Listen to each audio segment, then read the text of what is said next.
আমরা রক্তের কারবার নিয়ে বারবার দেখাচ্ছি। দুর্গাপুরেও রক্তচোষা, স্কুল পড়ুয়াদের রক্ত বিক্রি করা হচ্ছে। স্কুল পড়ুয়াদের থেকে রক্ত নিয়ে সেই রক্ত বিক্রি, ভয়ঙ্কর রক্তচোষা। স্কুল পড়ুয়াদের রক্ত বিক্রির অভিযোগ, টাকার বিনিময়ে নাবালকদের রক্ত বিক্রি। কিভাবে রক্ত নেওয়া হতো ওই নাবালকদের? চাঞ্চল্যকর অভিযোগ অভিভাবকদের। রক্ত বিক্রির কারবারে পুলিশে অভিযোগ হলো, কবে থেকে হতো, কতদিন ধরে হতো, স্কুল পড়ুয়াদের কাছ থেকেই বা কিভাবে রক্ত নেওয়া হতো?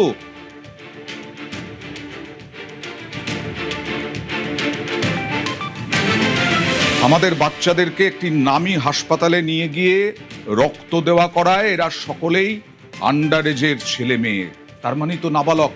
বুঝতে পারছেন এবার কি ভয়ঙ্কর চক্র, কি ভয়ঙ্কর রক্তচোষা।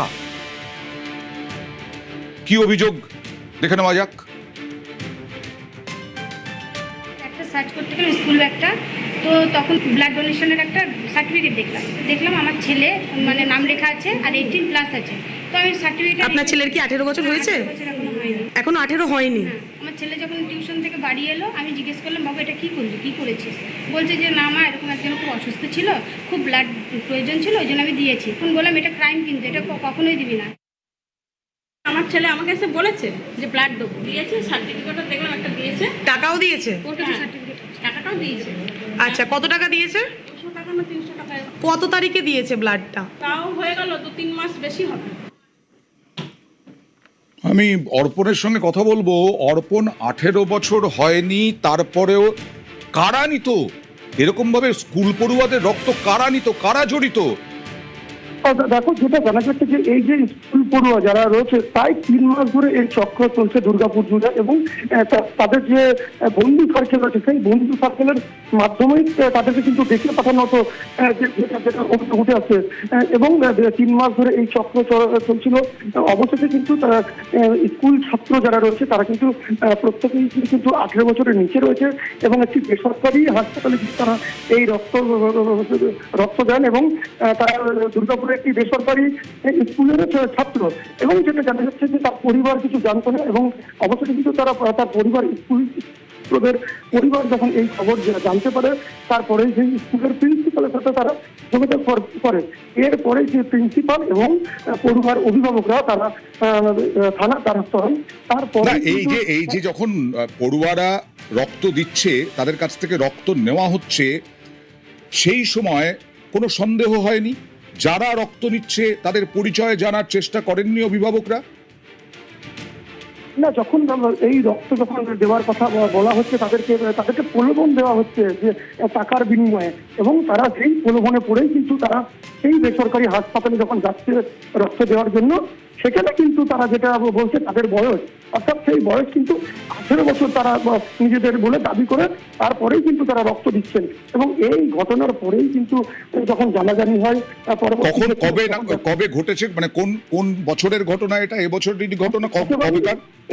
এই বছরের ঘটনা, 26 তারিখের ঘটনা। এবং তার কাছে যে ডোনার কার্ড পাওয়া যায় তার ব্যাগ থেকে, সেই অভিভাবক যখন তার ছাত্রের যখন ব্যাগ স্কুল চেক করে, সেখানে একটি ডোনার কার্ড পাওয়া যায়। ডোনার কার্ড থেকেই কিন্তু জানতে পারে মূলত এই ঘটনা। এবং এই আমরা আশা করব পুলিশ কড়া পদক্ষেপ করবে। স্কুলের শিক্ষকরা কি বলছেন দেখুন। 3 দিন হলো আমার কাছে খবরটা এসছে, ব্লাড দেওয়া চলছে আন্ডার এজ বাচ্চাদের। এবার কে নিচ্ছে না নিচ্ছে সেটা আমি ঠিক জানি না, কিন্তু কোনো হসপিটালের নাম হয়তো জড়িত। কোনো বাচ্চাই যাদের থেকে নেওয়া হয়েছে তারা কেউ 18+ নয়, তারা আন্ডার এজ। কী করে সম্ভব একটা আন্ডার এজ বাচ্চার ব্লাড নেওয়া এবং গার্জিয়ানের পারমিশন ছাড়া, এবং এর সঙ্গে একটি বাইরের ছেলে যুক্ত, যে এই এজেন্ট হয়ে তাদেরকে টাকার বিনিময়ে ব্লাড দেওয়াচ্ছে? এটা বিশাল বড় একটা র্যাকেট আমার যা মনে হচ্ছে। আপনার স্কুলের কতগুলি বাচ্চা রয়েছে? 5 থেকে 7 জন। এটা তো একটা ক্রাইম ম্যাম। একদম ক্রাইম। যুক্ত কি বলছেন দেখুন। আমাকে যতগুলো ব্লাডের আমার পেশেন্ট আছে, আপনি কল করে জিজ্ঞেস করতে পারেন কেউ আমাকে টাকা দিয়েছে কিনা। আমি যতগুলো কেউ ব্লাড দিয়েছি সবাইকে আমি নিজের পকেট থেকে টাকা দিয়েছি। কেন দিলে? 200 টাকা, শুধু যাওয়া আসার টাকা আর খাওয়ার টাকা, আদার্স আর কোনো টাকা নয়। তোমার বয়স কত? হচ্ছে আমার 18+। আর যারা ব্লাড দিতে গেছিল তাদের বয়স কত? যতজনকে আমি দাওয়া করেছি, আমি যতদূর জানি তারা 18+।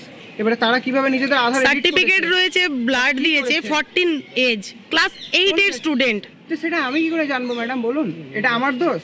বাবা আবার সাফাই দিচ্ছে আমার দোষ। দেখুন পুলিশ কি বলছে। একটা অভিযোগ আমরা পেয়েছি, তো আমরা ওটাকে ইনকোয়ারি করে দেখছি কি ব্যাপারটা আছে। কড়া পদক্ষেপের আশ্বাস অগ্নিমিত্রা পালের। আমার জেলার মধ্যে যদি এরকম ধরনের ঘটনা ঘটে, এটা অত্যন্ত ভয়ানক। 13 বছর, 14 বছর, 15 বছরের ছেলে মেয়েদের কাছ থেকে রক্ত নিয়ে তাদেরকে 300 টাকা দেওয়া হচ্ছে, আর যে নিয়ে আসছে তাকে 1000 টাকা দেওয়া হচ্ছে। এগুলো কোনো মতেই আমরা সহ্য করব না। স্ট্রিক্ট থেকে স্ট্রিক্টেস্ট পানিশমেন্ট হবে, এটুকু আপনারা ভরসা রাখুন। কোনোদিন রক্ত নেওয়া যায় না। আমি পুরো তদন্তটা করি, আমি পুলিশকে জানাচ্ছি। যারা দোষী হবে তারা কিন্তু খুব সাংঘাতিক পানিশমেন্ট পাবে। এ কোন রক্তচোষা? 13 বছর 14 বছর নাবালকদের রক্ত নেওয়া হচ্ছে, তারপরে বিক্রি। দেখুন রক্তদানের গাইডলাইন দেখাচ্ছে, স্বাভাবিক রক্তচাপ থাকলে তবেই রক্তদান। আরো কি কি গাইডলাইনে রয়েছে দেখাবো। খুব সাবধান হয়ে যান, সতর্ক হয়ে যান। প্রতি 1 কেজি ওজনে 8 মিলিলিটার রক্তদান। সাবধান হয়ে যান, সতর্ক হয়ে যান। সাধারণ মানুষদের উদ্দেশ্যে আমাদের অনুরোধ, হিমোগ্লোবিন 12.5-এর বেশি হলে রক্তদান, অর্থাৎ অক্সিজেনের মাত্রা যত বেশি থাকবে। আর অর্থাৎ ওয়ার্ল্ড হেলথ অর্গানাইজেশন, তারা কি বলছে? বয়স 18 থেকে 65। এখানে কাদের নেওয়া হচ্ছিল? এখানে নেওয়া হচ্ছিল 14, 15, 13। ওজন কত থাকবে? 45, ন্যূনতম 45 কেজি ওজন হতে হবে রক্ত দিতে গেলে। এই নিয়ম তো মানাই হয়নি। এবং রক্তদান শিবির যেগুলো হয়েছে পাড়ায় পাড়ায় পালা বদলের আগে, সেখানেও কি এইসব নিয়ম মানা হয়েছে? এই প্রশ্নও তো উঠছে।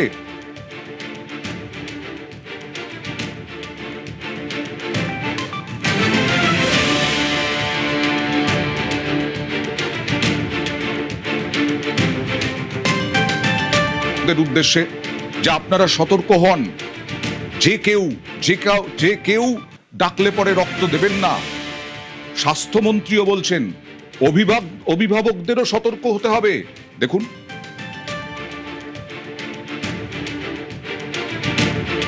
নাবালক হয়েছে, আমার কথা হচ্ছে সচেতনতার তো অভাব। দেখুন চুরি দুভাবে হয়। যারা বাড়ির লোক, যারা 15 বছরের বাচ্চাটাকে রক্তদান করালো, আমি তাদের বাড়ির লোককেও ধরে আনতে বলবো। এবার একটা উপহারের প্রলোভনে যদি বাচ্চার জীবনটা আপনি এত রিস্কের মাথায় ফেলে দিতে পারেন, তাহলে আরো বড় প্রলোভন দিলে তো বাচ্চা বিক্রিও করে দিতে পারে। স্কুল থেকে করেছে বলছে। হ্যাঁ, একটা সব গিফটের জন্য। এখন প্রেসার কুকার গিফটের জন্য 15 বছরকে রক্তদান করে দিচ্ছে। এরপরে যদি গাড়ি গিফট দেয় তো পুরো ফ্যামিলিকে বিক্রি করে দিতে পারে এরা। তো একটা কোথাও তোমায় লক্ষণ রেখা টানতে হবে। রামায়ণ তো পড়া এই কারণে, আমি নতুন করে পড়াতে হবে এদেরকে।